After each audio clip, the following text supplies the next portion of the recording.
ওয়া তাতাযাক্কারুল মাউতা ওয়াল villa. Bio আল্লাহ রাসূল বলেন 3 নাম্বার, তুমি যে মরে যাইবা, মরে যাওয়ার পর তুমি পচে যাইবা, এই বিষয়টা নিয়ে তুমি চিন্তা করা। এই হলো 3 নাম্বার। 1 নাম্বার তোমার মাথার আশেপাশের অঙ্গগুলা গুনাহ থেকে হেফাজত করা। 2 নাম্বার তোমার পেট আর পেটের আশেপাশের অঙ্গগুলা গুনাহ থেকে হেফাজত করা।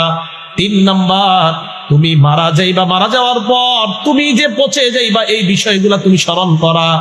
4 নাম্বার ওয়ামান আরাদাল আখিরাতা তারাকা জিনাতাদ দুনিয়া, আখিরাতের চিন্তায় দুনিয়ার চাকচিক্য বিসর্জন দেওয়া। রাস্তা দিয়ে আপনি হেঁটে যান, বিশাল একটা বাড়ি দেখলেন, মন চায় আমার যেন বাড়িটা হয়। ওই মুহূর্তে চিন্তা করবেন জান্নাতে গেলে এর চাইতে বেশি আল্লাহ দিবেন। জান্নাতের চিন্তায়, আখিরাতের চিন্তায় দুনিয়ার চাকচিক্য বিসর্জন দেওয়া। নবীজি বলেন এই 4 গুণ যাদের হয়ে যাবে, ফাকাদ ইস্তাহইয়া মিনাল্লাহি হাক্কাল হায়া, এই ব্যক্তি আল্লাহকে যথাযথভাবেই লজ্জা পায়। সূরা বনী ইসরাঈলের এক আয়াতে আল্লাহ পাক রব্বুল আলামিন বলেন ওয়ালা তাকরাবুজ জিনা ইন্নাহু কানা ফাহিশা ওয়া সাআ সাবিলা। তোমরা ব্যভিচারের কাছেও যেও না, নিকটবর্তী হয়েও না। ইন্নাহু কানা ফাহিশা, এটা অশ্লীলতা। ওয়া সাআ সাবিলা, এটা কতই না মন্দ রাস্তা। জিনা এটা হালাল না হারাম? হারাম। জিনা করা হারাম, ব্যভিচার এটা হারাম। বুখারী শরীফের 80 নম্বর হাদিস, ক্বালা রাসূলুল্লাহ সাল্লাল্লাহু আলাইহি ওয়াসাল্লাম ইন্না মিন আশরাতিস সাআ আন ইউরফাআল ইলমু ওয়া ইয়াসবুতাল জাহরু ওয়া ইউশরাবাল খামরু ওয়া ইয়াজহারাজ জিনা।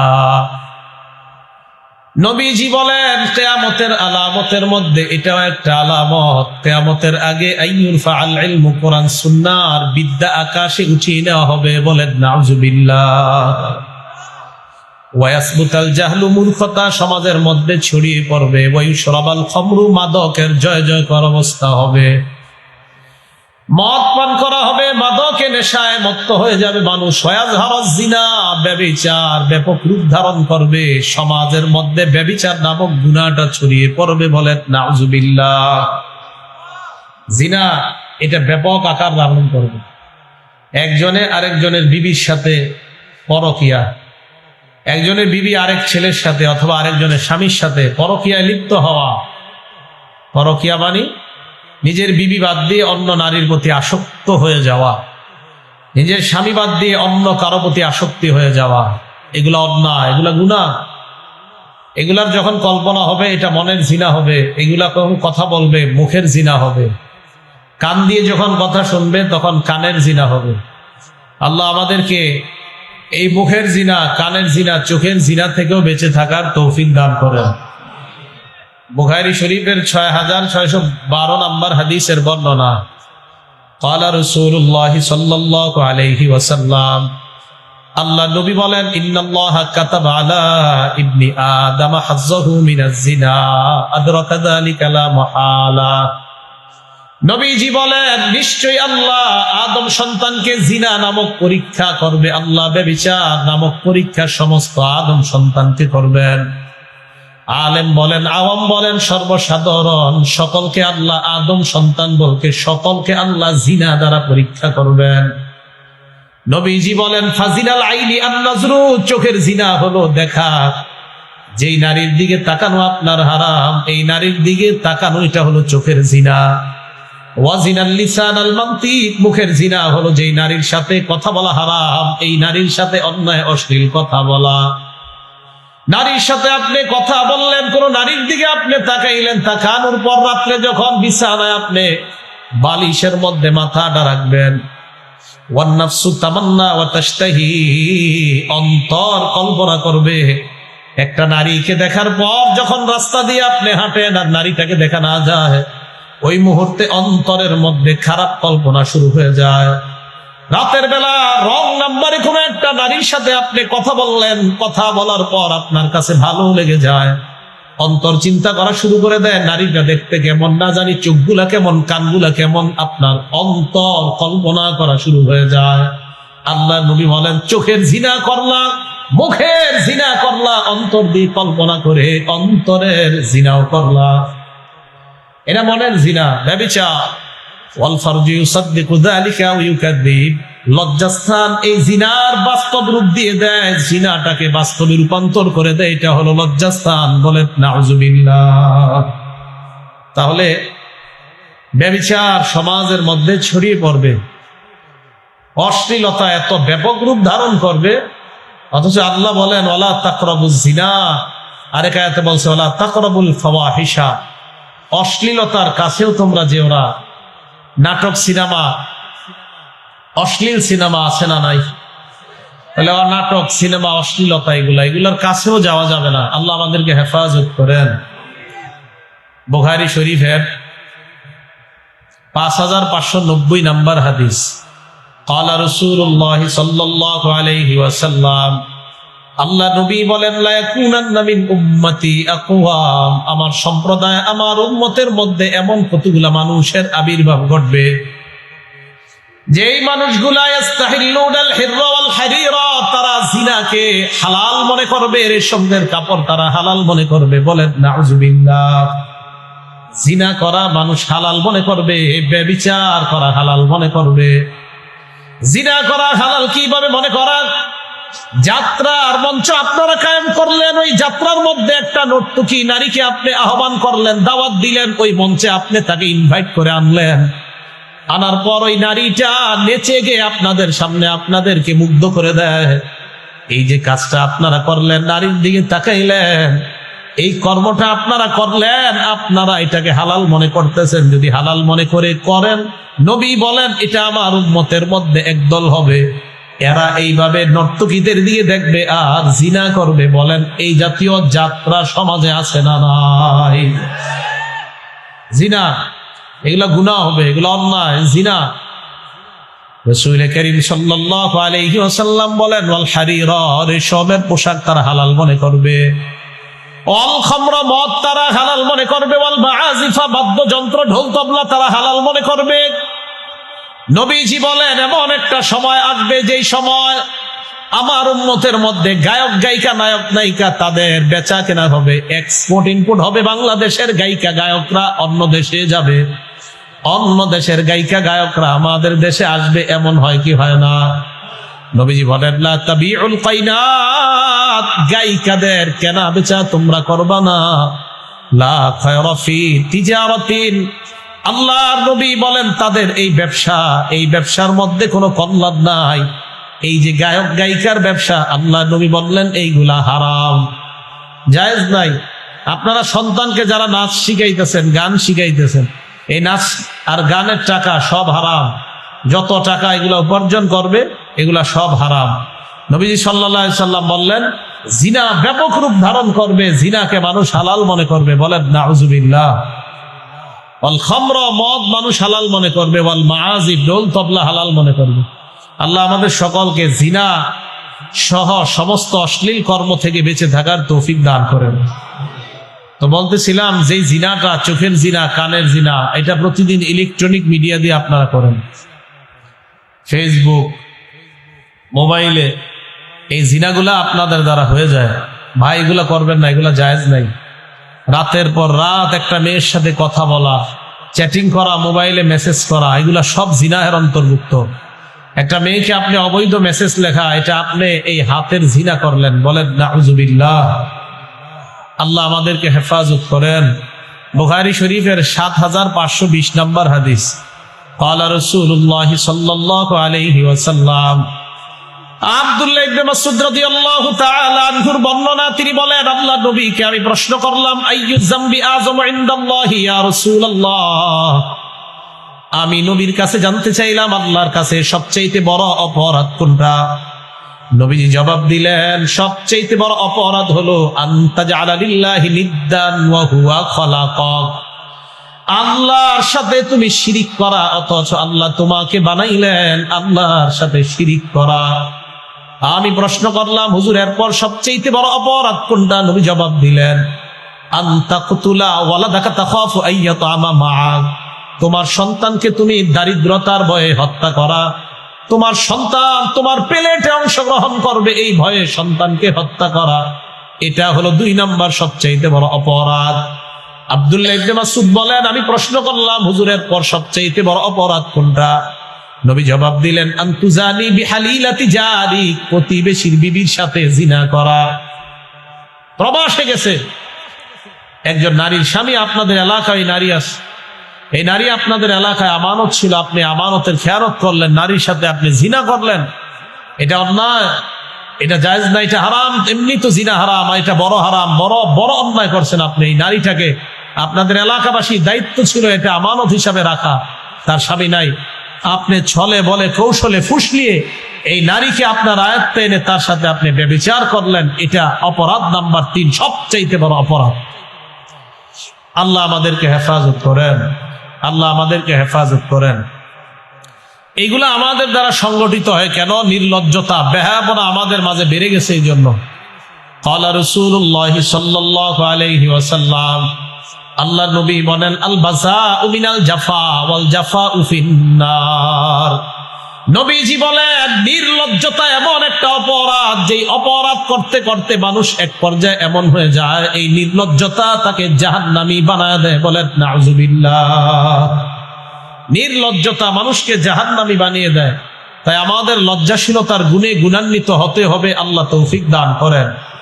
সূরা আরাফের 22 নম্বর আয়াতে আল্লাহ বলেন, ফালাম্মা যাকা শাজারাতা বাদাত লাহুমা সাওআতুহুমা ওয়া তাফিকা ইয়াখসিফানি আলাইহিমা মিন ওয়ারাকিল জান্নাহ। আল্লাহ পাক রব্বুল আলামিন বলেন, ফালাম্মা যাকা শাজারাতা বাদাত লাহুমা সাওআতুহুমা। আদম এবং হাওয়া জান্নাতের নিষিদ্ধ গাছের ফল যখন ভক্ষণ করলেন, বাদাত লাহুমা সাওআতুহুমা, তাদের লজ্জাস্থান, তাদের যে অঙ্গগুলা ঢেকে থাকা দরকার এই অঙ্গগুলার কাপড় পরে গেছে নিষিদ্ধ ফল খাওয়ার কারণে। ওয়া তাফিকা ইয়াখসিফানি আলাইহিমা মিন ওয়ারাকিল জান্নাহ। আদম এবং হাওয়া তাড়াতাড়ি পোশাক নিয়ে পাল্টাইতেছিল, মানে জান্নাতের পাতা নিছে, এই পাতা নিয়ে নিজেদেরকে ঢাকতেছিল আদম এবং হাওয়া। আদম আর হাওয়া পাতা নিয়ে ঢাকতেছিল কেন? কে বলছে ওনাদেরকে ঢাকার জন্য? আদম এবং হাওয়া নিজেদেরকে পাতা দিয়ে ঢাকতেছিল। তার বোঝা যায় মানুষ জন্মগত ভাবেই তার মধ্যে একটা লজ্জাশীলতা আল্লাহ দিয়ে দেয়। এই কারণে আদম এবং হাওয়া ওনারা দুইজন ওনাদের শরীরের কাপড় পরে যাওয়ার পর তাড়াতাড়ি জান্নাতের পাতা নিয়ে নিজেদেরকে ঢাকতে লাগলেন। এ থেকে বোঝা যায় আমরা জন্মগ্রহণ করার সময় আল্লাহ আমাদের স্বভাবটাই এমন বানিয়ে দিয়েছে যে আমাদের মাঝে একটা লজ্জাশীলতা আছে। বলেন আলহামদুলিল্লাহ। এই লজ্জাশীলতার গুণে গুণান্বিত যেন আমরা হতে পারি, আল্লাহ তৌফিক দান করেন। লজ্জার ব্যাপারে আমরা 10টা কথা মনে রাখবো। 1 নাম্বার, ওয়াহাব ইবনে মুনাব্বিহ রাহমাতুল্লাহি আলাইহি বলেন, আল ঈমানু উরিয়ান, ঈমান হলো একটা খোলা জিনিসের নাম। লিবাসুহু আত-তাকওয়া, ঈমানের পোশাক হলো আল্লাহকে ভয় করা। ওয়াজিনাতুহু আল হায়া, ঈমানের সৌন্দর্য হলো লজ্জাশীলতা। বলেন সুবহানাল্লাহ। একটা মেয়েকে কেউ দেখতে আসছে, বিয়ে দিবেন, ওই মেয়েটাকে আপনি পোশাক পরান আর অলংকার পরান, পোশাক পরান, এটা হলো পোশাকের সৌন্দর্যতা। অলংকার পরাইলে ওই মেয়েটার সৌন্দর্যতা আরো বেড়ে যায়। এমনি ভাবে ঈমানের পোশাকের নাম হলো তাকওয়া। আল্লাহর যত ভয় হয় ঈমানের পোশাক তত সুন্দর হয়। আর যার যত বেশি লজ্জা, ঈমান তার তত বেশি সুন্দর হয়ে যায়। বোঝা যায় ঈমান তত সুন্দর হবে যার যত বেশি লজ্জা। ঈমানের পোশাক তত সুন্দর হবে যার মধ্যে যত বেশি আল্লাহর ভয়। তাহলে আল্লাহর ভয় এটা হলো ঈমানের পোশাক, আর লজ্জাশীলতা এটা ঈমানের সৌন্দর্য। আল্লাহ আমাদের সকলের ঈমানগুলোকে সৌন্দর্য মণ্ডিত করার তৌফিক দান করেন। 2 নাম্বার কথা, মান কাসাফুল হায়া সাওবালাম ইয়ারান নাস আইবা। কোন মানুষ যদি লজ্জার পোশাক পরে নেয় তার দোষ ত্রুটি গুলা বেশি ঢাকা থাকে। আমি আপনাদের সামনে পোশাক পরে বসলাম, আপনারা আমার সামনে পোশাক পরে বসলেন, আপনারা আমার দিকে তাকিয়ে আছেন, আমি আপনাদের দিকে তাকিয়ে রইলাম। পোশাক পরার কারণে আপনাদের চেহারা, হাত সর্বোচ্চ, আর কিছুই আমি দেখতে পাই না।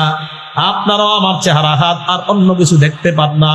তাহলে পোশাক পরার কারণে আমার শরীর ঢেকে আছে, মান কাসাহুল হায়া সাওবা, আপনি যদি লজ্জার পোশাক পরতে পারেন, আপনার দোষ ত্রুটি মানুষের থেকে আল্লাহ আড়াল করে দেয়। আপনি যত বেশি লাজুক হবেন, আল্লাহ আপনার দোষ ত্রুটি তত বেশি মানুষের থেকে হেফাজত করবেন। 3 নাম্বার, লজ্জা ইসলামের স্বতন্ত্র বৈশিষ্ট্য। বলেন সবাই, লজ্জা ইসলামের, আপনারা বলেন, লজ্জা ইসলামের স্বতন্ত্র বৈশিষ্ট্য। ইবনে মাজাহ হাদিস নাম্বার 4181 নাম্বার হাদিস। ক্বালা রাসূলুল্লাহ সাল্লাল্লাহু আলাইহি ওয়াসাল্লাম, আল্লাহ নবী বলেন, ইন্না লিকুল্লি দীনিন খুলুকা ওয়া খুলুকুল ইসলামি আল হায়া। নবীজি বলেন, প্রত্যেকটা ধর্মের একটা স্বতন্ত্র বৈশিষ্ট্য আছে। ইসলামের স্বতন্ত্র বৈশিষ্ট্য হলো লজ্জাশীলতা। ইসলামের স্বতন্ত্র বৈশিষ্ট্যের নাম হলো লজ্জা। ইসলামের স্বতন্ত্র বৈশিষ্ট্যের নাম হলো লজ্জা। বলেন, সকল ধর্মের একটা স্বতন্ত্র বৈশিষ্ট্য, ইসলামের স্বতন্ত্র বৈশিষ্ট্যের নাম কি? লজ্জা। এটা হলো 3 নাম্বার। 4, লজ্জা ঈমানের অঙ্গ। বলেন সবাই, লজ্জা, লজ্জা। মুসলিম শরীফ হাদিস নাম্বার 59 নাম্বার হাদিসের বর্ণনা। ক্বালা রাসূলুল্লাহ সাল্লাল্লাহু আলাইহি ওয়াসাল্লাম, আল্লাহ নবী বলেন, আল ঈমানু বিদউ ওয়া সাবউনা আও সিত্তু ওয়া সাবউনা শু'বা। নবীজি বলেন, আল ঈমানু বিদউ ওয়া সাবউনা আও বিদউ ওয়া সিত্তুনা শু'বা। ঈমানের 70টা অথবা 60টা শাখা। ফাআফযালুহা কাউলু লা ইলাহা ইল্লাল্লাহ। ঈমানের সবচেয়ে শ্রেষ্ঠ শাখা হলো লা ইলাহা ইল্লাল্লাহ। ঈমানের শ্রেষ্ঠ শাখা কি? ওয়া আদনাহা ইমাতাতুল আযা আনিত তরিক। ঈমানের সবচেয়ে নিম্ন শাখা হলো রাস্তা থেকে কষ্টদায়ক বস্তু সরায়া দেওয়া। সরাননি? সবাই সরান? তাহলে বুখারী শরীফের একটা হাদিস শুনেন, 52 নাম্বার হাদিস। ক্বালা রাসূলুল্লাহ সাল্লাল্লাহু আলাইহি ওয়াসাল্লাম, আল্লাহ নবী বলেন, বাইনামা রাজুলুন ইয়ামশি বিতরিকিন, আমার কোন উম্মত রাস্তা দিয়ে হাঁটে, ওয়াজাদা গুসনা শাওকিন আলা তরিক, রাস্তার মধ্যে কষ্টদায়ক বস্তু পেয়ে যায়, ইটের টুকরা পেয়ে যায়, কলার সিলকা পেয়ে যায়, কাটা পেয়ে যায়, সুই পেয়ে যাওয়ার পর ফাখারা, আমার উম্মত যদি ওই কাটা সুই ইটের টুকরাগুলা সরায়া দেয়, শাকারাল্লাহু লা, ওই মুহূর্তে আল্লাহ তার প্রতি সন্তুষ্ট হয়ে যায়। এখনো বাকি আছে, ওয়া গফারা লা, তার আগের সব গুনাহ আল্লাহ মাফ করে দেয়। দেখছেন কত বড় কাজ? রাস্তা দিয়ে হাঁটার সময় এগুলা খেয়াল করা। আল্লাহ তৌফিক দান করেন। এই হাদিসের শেষে নবীজি বলেন, ওয়াল হায়াউ শু'বাতুম মিনাল ঈমান, লজ্জা ঈমানের অঙ্গ। লজ্জা ঈমানের অঙ্গ। আল্লাহ আমাদের সকলকে লজ্জাশীলতার গুণে গুণান্বিত হওয়ার তৌফিক দান করেন। আমার আঙ্গুলের দিকে তাকান, এই আঙ্গুলের নাম ঈমান, এটার নাম লজ্জা। দেখেন তো, এটার নাম ঈমান, এটার নাম। এখন দেখেন আমার দিকে, লজ্জা আর ঈমান একসাথে আছে না আলাদা? এখন এখন এখন বুঝেছেন সবাই? লজ্জা ঈমান একসাথে না আলাদা? এই যে এখন এখন এবার হাদিস শোনেন আর আঙ্গুলের দিকে তাকান। আল জামিউস সগীর কিতাবের নাম, হাদিস নাম্বার 1959 নাম্বার হাদিস। ক্বালা রাসূলুল্লাহ সাল্লাল্লাহু আলাইহি ওয়াসাল্লাম, আল্লাহ নবী বলেন, ইন্নাল ঈমান ওয়াল হায়া কুরিনা জামিআ। নবীজি বলেন, লজ্জা আর ঈমান দুইটা এইভাবে থাকতে হবে। সুবহানাল্লাহ। একটা আরেকটার সাথে মিশে থাকতে হবে। এবার দেখেন আমার দিকে, মিশে আছে না আলাদা? নবী বলেন, ফাইযা রুফিয়া আহাদুহুমা, লজ্জা আর ঈমানের মধ্যে একটা যদি সরে যায়, মনে করেন আপনার লজ্জা দিন দিন কমতেছে, নবী বলেন রুফিয়াল আখার, ঈমান আস্তে আস্তে কমতেছে। লজ্জা ঈমান এইভাবে থাকতে হবে, একটা কমে যাবে আর একটা কমে যাচ্ছে। মা বোনেরা, ভাইয়েরা, সবাই ভালো করে শোনেন, যত বেশি নাটক সিনেমা দেখবেন, এর মানে আপনার তত বেশি নির্লজ্জতা আর তত বেশি আপনার ঈমানের পাওয়ার কমতেছে। আল্লাহ আমাদেরকে হেফাজত করেন, আল্লাহ আমাদেরকে হেফাজত করেন। 6 নাম্বার, যে বেশি লজ্জাশীল সে তত তাড়াতাড়ি জান্নাতে যাবে। এবার আমার 3 আঙ্গুলের দিকে তাকান। এই প্রথম আঙ্গুলের নাম লজ্জা, দ্বিতীয় আঙ্গুলের নাম ঈমান, তৃতীয় আঙ্গুলের নাম জান্নাত। এবার তাকান, দেখেন নবীজি সাল্লাল্লাহু আলাইহি সাল্লাম বলেন, আল হায়াউ মিনাল ঈমান, লজ্জা ঈমানের অঙ্গ। নবী বলেন, যার যত বেশি লজ্জা বেড়ে যায় তার ঈমানের তত বেশি পাওয়ার হয়, আর ঈমান যার যত বেশি পাওয়ারফুল, আল ঈমানু ফিল জান্নাহ, ওই ঈমান তত তাড়াতাড়ি আল্লাহর জান্নাতের মেহমান। লজ্জা ঈমান জান্নাত, লজ্জা ঈমান জান্নাত। লজ্জা বেশি, ঈমানের পাওয়ার বেশি, ঈমানের পাওয়ার বেশি, দ্রুত জান্নাতে। মনে থাকবে সবার। আল্লাহ আমাদের সকলকে কবুল করেন। 7 নাম্বার, যে ব্যক্তি যত বেশি লজ্জাশীল আল্লাহ তত বেশি তাকে ভালোবাসে। কিতাবের নাম আল জামিউস সগীর, হাদিস নাম্বার 1662 নাম্বার হাদিস। আগের হাদিসটা গেল 2009 নাম্বার হাদিস।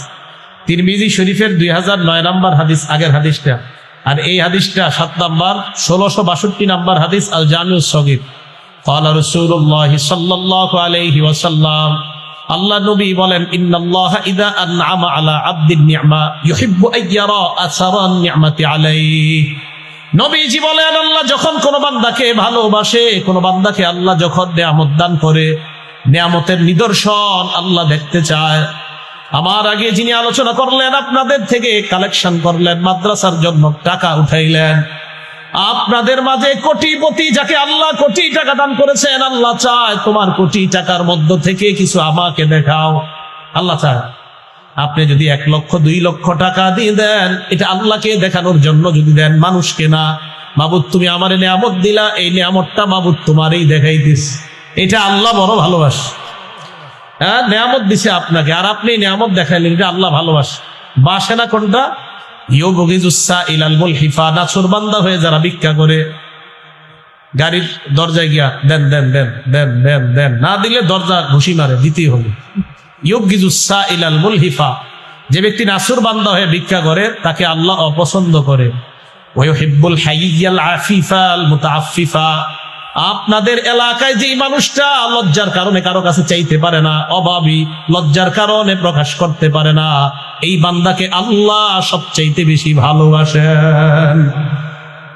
টাকা চাইতে পারে না, কাউরে বলতে পারে না অভাব, আমি অনেক অভাবী আছি, লজ্জায়, তাকে আল্লাহ ভালোবাসে। এ হলো 7 নাম্বার। 8 নাম্বার, আপনাদের এই এলাকা যাদের ঘরের নারী, পুরুষ, ছেলে, মেয়ে, যাদের ঘরের সদস্যগুলার যত বেশি লজ্জা, ওই ঘরে আল্লাহর কসম তত বেশি রহমত বরকত আল্লাহ নাজিল করবেন। বুখারী শরীফের 6117 নাম্বার হাদিসের বর্ণনা। ক্বালা রাসূলুল্লাহ সাল্লাল্লাহু আলাইহি ওয়াসাল্লাম, আল্লাহ নবী বলেন, আল হায়া লা ইয়াতি ইল্লা বিখাইর। আমার সাথে বাংলাটা বলেন, বলেন লজ্জা কল্যাণ নিয়ে আসে। এবার বলেন, লজ্জা শুধুমাত্র কল্যাণই নিয়ে আসে। বুঝেছেন এতটুকু? এবার দেখেন আমি ব্যাখ্যা সাপেক্ষে হই। যেই ঘরের মানুষ যত বেশি লাজুক, ওই ঘরে ওই লজ্জাটা আল্লাহর পক্ষ থেকে তত বেশি কল্যাণ ওই ঘরে নিয়ে আসে। 9 নাম্বার, সমস্ত নবী, আমাদের নবী সহ সমস্ত নবীরা তার উম্মতকে একটা কথা বলছে। বুখারী শরীফ হাদিস নাম্বার 6120 নাম্বার হাদিস। ক্বালা রাসূলুল্লাহ সাল্লাল্লাহু আলাইহি ওয়াসাল্লাম, আল্লাহ নবী বলেন, ইন্না মিম্মা আদরাকান নাস মিন কালামিন নুবুওয়াতিল উলা। নবীজি বলেন, সমস্ত মানুষগুলা আগের নবীদের থেকে একটা সুন্নত পেয়েছে। সব নবীরা তার উম্মতকে বলছে, ইদা লাম তাস্তাহি ফাসনা মা শিতা। তোমার লজ্জা না থাকলে তোমার যা মন চায় তুমি তা করো। লজ্জা না থাকলে যা মন চায় তুমি তা করো। ফেসবুক চালায়, ইউটিউবে সিনেমা দেখ, আধা ঘন্টা দেখ, শয়তানকে আরো দেখ, আরো দেখে, আরো দেখ। ভাইও আপনার লজ্জা কম, এই জন্য আপনি দেখতেছেন বারবার। মনে রাখবেন, লজ্জা না থাকলে মানুষ যা মন চায় তা করে। লজ্জা যেই সমস্ত নায়ক নায়িকাদের নাই, ওই নায়ক নায়িকারা হাঁটুর উপরে প্যান্ট পরে, যদিও এক একটার বয়স 30-32, বুঝতে হবে ওই নায়ক নায়িকা যারা হাঁটুর উপরে প্যান্ট পরে, এরা সারা পৃথিবীর বেহায়া নির্লজ্জা, কোনো সন্দেহ নেই। কিভাবে পরে? বালেগা হওয়ার পর, ঢাকা শহর কিছু ছেলেরা বালেগা হওয়ার পরে এতটুকু প্যান্ট পরে, এদিকে আসেনি, এইটুকু প্যান্ট পরে। কিভাবে পরে? লজ্জাশীলতার অভাব। 4টা কথা মনে রাখবেন। বলেন কয়টা? এটা আমি বলবো, বলার পরে জিজ্ঞাসা করবো, আপনারা বলতে হবে। তিরমিজি শরীফের 1080 নাম্বার হাদিস। ক্বালা রাসূলুল্লাহ সাল্লাল্লাহু আলাইহি ওয়াসাল্লাম, আল্লাহ নবী বলেন, আরবাউম মিন সুনানিল মুরসালিন। সমস্ত নবীদের সুন্নত 4টা। বলেন কয়টা? 1 নাম্বার আল হায়া, লজ্জা। 1 নাম্বার। 2 নাম্বার তাআত্তুর, সুগন্ধি ব্যবহার করা। 2 নাম্বার। 3 নাম্বার সিওয়াক, মেসওয়াক করা। কি করা? 4 নাম্বার নিকাহ, বিয়ে করা। এবার বলেন তো, সুগন্ধি সামনের এই বাস পর্যন্ত করেন না, পিছনের তো করেন।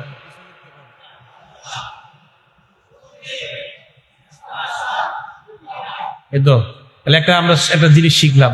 এবার সবাই একটু জোরে বলেন তো, 1 নাম্বার। এতে কি লাভ হয় জানেন? এই যে আপনারা ছাত্র হয়ে গেলেন, আর আমি শিক্ষকের মতো পড়ায়া দিলাম। হাদিসের মধ্যে আসছে, রাসূল করিম সাল্লাল্লাহু আলাইহি সাল্লাম আবু দাউদ শরীফের 3641 নাম্বার হাদিসের মধ্যে বলছেন যে যারা দ্বীনি শিক্ষা অর্জন করার জন্য কোথাও যায়, আপনারা এক মাহফিলে দ্বীনি শিক্ষা অর্জনের জন্য যদি যান, যেই পরিমাণ রাস্তা হেঁটে হেঁটে যাবেন, সাখখারাল্লাহু লাহু বিহি তরিকা ইলাল জান্নাহ, আল্লাহ পাক রব্বুল আলামিন এই পরিমাণ রাস্তা দুনিয়াতে যেই পরিমাণ হাঁটলেন, এই পরিমাণ আল্লাহ জান্নাতে যাওয়ার জন্য অতটুকু রাস্তা কমায়া আপনাকে সহজ করে জান্নাতে পৌঁছায় দিবেন। এটা একটা অনুবাদ। আরেকটা অনুবাদ, সালাকাল্লাহু বিহি তরিকা, আপনি মাহফিলের রাস্তা ধরছেন এই নিয়তে যে আমি আজকে কোরআন হাদিসের কিছু শিখব। আর আলহামদুলিল্লাহ এখন তো আমাদের বাংলাদেশে সমস্ত ওয়াজ মাহফিলের এটাই নিয়ত হবে আমাদের, আমরা কোরআন হাদিস শিখতে যাব। কি শিখতে যাব?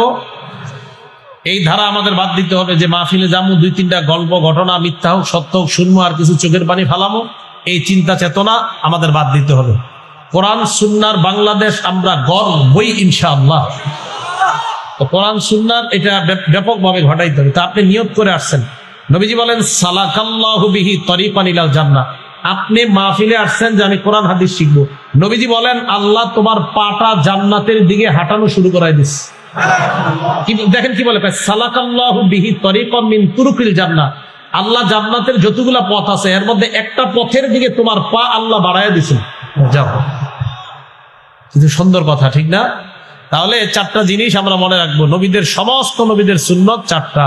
1 নাম্বার লজ্জা, 2 নাম্বার সুগন্ধি ব্যবহার করা, 3 নাম্বার 4 নাম্বার বিবাহ করা। মাশাআল্লাহ, এই গেল 9 নাম্বার কথা। 10 নাম্বার, লজ্জা যেই জিনিসের মধ্যে থাকবে এই জিনিসের সৌন্দর্যতা আল্লাহ বাড়ায় দিবে।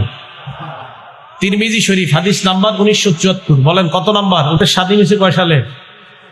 71। তিরমিজি শরীফের হাদিস নাম্বারটা কত? 1900। তাহলে সহজ মনে রাখতো, বাংলাদেশ স্বাধীন 71-এ, তিরমিজি শরীফ হাদিসটা 74, খালি আগে 19 লাগাই দিবেন। সহজ না? ক্বালা রাসূলুল্লাহ সাল্লাল্লাহু আলাইহি ওয়াসাল্লাম, আল্লাহ নবী বলেন মা কানাল ফাহশু ফি শাইইন ইল্লা শানা ওয়া মা কানাল হায়াউ ফি শাইইন ইল্লা জানা। নবীজি বলেন যে জিনিসের মধ্যে নির্লজ্জতা বেশি, ওই জিনিসের ময়লা বেশি। ওই জিনিসের কি বেশি? মনে করেন একজন পর্দানিশীল নারী মোটামুটি নিজের সুন্দরভাবে ঢেকে রাখে, আর একজন পর্দা একটু কম করে, নায়ক নায়িকারা এরা যত বেশি ছোট ছোট পোশাক পরে, নির্লজ্জতা কম না বেশি? যারা ছোট ছোট পোশাক পরে নির্লজ্জতা কম না বেশি? তাহলে ময়লা কমতেছে না বাড়তেছে? বাড়তেছে। আর যেই নারী যত বেশি নিজের ঢেকে রাখে, এটাকে নির্লজ্জতা না লজ্জা? তাহলে তার সৌন্দর্যতা আল্লাহ বাড়ায় দেয়। এই জন্য দেখবেন যে মেয়েরা একটু কালো হয়, তারা যদি শরীয়ী পর্দা করে, এরা পর্দার মধ্যে থাকলে আল্লাহ তাদেরকে আলাদা একটা নূর দান করে দেয় তাদেরকে। এটা একদম পরীক্ষিত কথা। আল্লাহ আমাদের সকলকে লজ্জাশীলতার গুণে গুণান্বিত হওয়ার তৌফিক দান করেন। লজ্জা 4 প্রকার, বলেন লজ্জা কয় প্রকার? 1, আল হায়াউ মিনাল্লাহ, আল্লাহকে লজ্জা পাওয়া। 2 নাম্বার আল হায়াউ মিনাল মালাইকা, ফেরেশতাদেরকে লজ্জা পাওয়া। 3 নাম্বার আল হায়াউ মিনান নাস, মানুষকে লজ্জা পাওয়া। 4 নাম্বার আল হায়াউ মিনান নাফস, নিজেকে লজ্জা পাওয়া। 1 নাম্বার আল্লাহকে লজ্জা পাওয়ার অর্থ হলো রাস্তা দিয়ে যখন আপনি হাঁটেন, গুনাহের কথা যখন আপনার মনে হয়, ওই মুহূর্তে চিন্তা করা আল্লাহ আমাকে দেখে। কে আমাকে দেখে? এখন থেকে আপনারা যখনই গুনাহ করতে মন চাবে, সূরা আলাকের 14 নাম্বার আয়াত মনে করবেন। সূরা আলাকের 14 নাম্বার আয়াতে আল্লাহ বলেন আলাম ইয়ালাম বিআন্নাল্লাহা ইয়ারা। যখনই গুনাহ করবেন আল্লাহ বলেন এই সে কি জানে না যে আল্লাহ তাকে দেখে? আরে সে কি জানে না আল্লাহ তাকে দেখে? আপনি অশ্লীল কোনো কিছু দেখতেছেন রাতে একা একা মোবাইলে, আল্লাহ বলছেন এই বান্দা তুমি কি জানো না আমি তোমাকে দেখতেছি? এই যে আমি কথা বলতেছি, আল্লাহ বলেন আমি শুনি। আমি মুখ বন্ধ রাখলাম, শুধু জিহ্বায় বলতেছি। আল্লাহ বলেন এটাও শুনি, জানি। আমি জিহ্বা বন্ধ রাখলাম, আমি ঠোঁট বন্ধ রাখলাম, শুধু অন্তরে কল্পনা করলাম। আল্লাহ বলেন এটাও আমি জানি, শুনি। তো আল্লাহ পাক রব্বুল আলামিন আপনাকে বলছেন আলামনি আলাম বিআন্নাল্লাহ ইয়ারা। এই তুমি গুনাহ কিভাবে করো, আর তুমি কি জানো না আমি তোমাকে দেখছি? এখন থেকে যখনই গুনাহ করবেন এটা মনে করবেন যে আল্লাহ আমাকে দেখতেছে। আল্লাহ বলে তুমি কি জানো না আমি তোমাকে দেখি? আল্লাহ আমাদেরকে বেঁচে থাকার তৌফিক দান করেন। সূরা কফ আয়াত নাম্বার 16 আল্লাহ বলেন ওয়ালাকাদ খালাকনাল ইনসানা ওয়া না'লামু মা তুওয়াসবিসু বিহি নাফসু। আমি মানুষ বানাইলাম, মানুষের অন্তর যা কুমন্ত্রণা দেয় এটা আমি আল্লাহ জানি। ওয়া নাহনু আকরাবু ইলাইহি মিন হাবলিল ওয়ারিদ। মানুষের গলার শাহরগের আরো নিকটে আমি আল্লাহ। ভাই আমি আপনি যখন গুনাহ করি এটা চিন্তা করা আল্লাহ আমাকে দেখছে, আল্লাহ আমাকে দেখতেছে, আমার অনেক কাছে, এই রগেরও আরো কাছে আল্লাহ আমাকে দেখতেছে। এই ব্যাপারে একটা উদাহরণ নিয়ে আমরা সূরা ইউসুফের 23 নম্বর আয়াত। আল্লাহ পাক রব্বুল আলামিন বলেন ওয়ারাওয়াদাতহু আল্লাতী হুয়া ফী বাইতিহা আন নাফসি। ইউসুফ এবং জুলাইখা যেই ঘরের মধ্যে আছে ওই ঘরের মধ্যে ইউসুফ নবীকে জুলাইখা কুমন্ত্রণা জানায়। ওয়া গাল্লাকাতিল আবওয়াব, সবগুলা দরজা বন্ধ করে দেয়। ওয়া ক্বালাত হাইতালা, আর বলে আমার দিকে আসো। ইউসুফ নবী চিন্তা করলেন আমাকে একটা নারী কুমন্ত্রণা জানায়। ইউসুফ নবী সাথে সাথে তখন বললেন মাআযাল্লাহ, আমি আল্লাহর কাছে পানাহ চাই। কার পানাহ চাই? আরো জোরে বলেন কার পানাহ চাই? তাহলে গুনাহ যখন হবে তখন অন্তরে এই কল্পনা করা যে আমি আল্লাহর কাছে পানাহ চাই। আমি গুনাহ করতেছি, ঘরের মধ্যে আমি একা আছি, আমি এটা চিন্তা করা আমার আল্লাহ আমাকে দেখতেছে। আল্লাহ আমাদের সকলকে গুনাহমুক্ত জীবন যাপন করার তৌফিক দান করেন।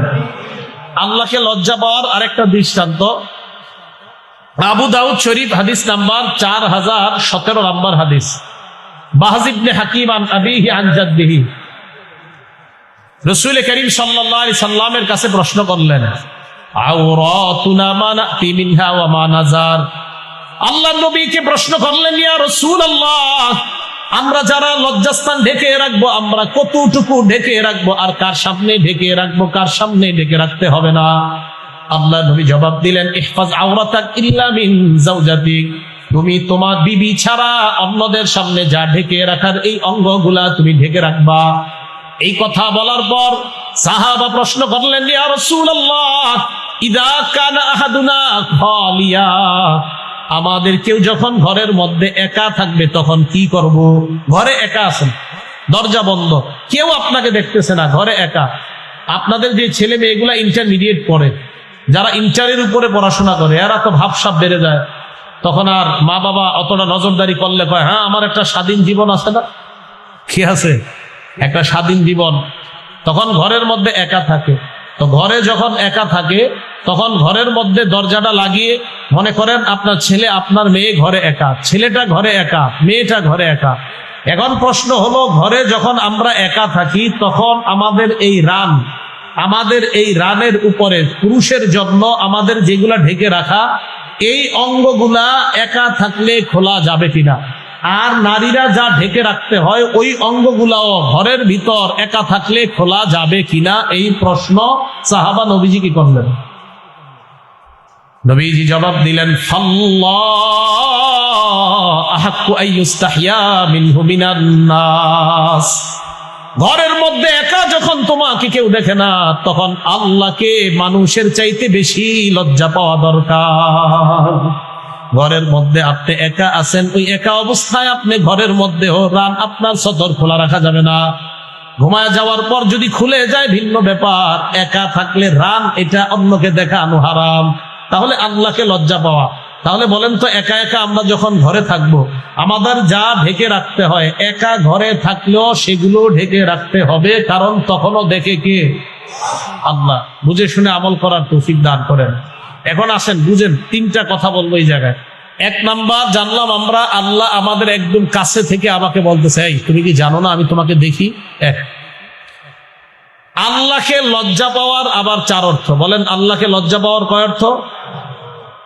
রাসূল করিম সাল্লাল্লাহু আলাইহি সাল্লাম তিরমিজি শরীফের 2458 নম্বর হাদিসের মধ্যে বলেন, ইস্তাহয়ু মিনাল্লাহি হাক্কাল হায়া, তোমরা আল্লাহকে যথাযথ লজ্জা পাও।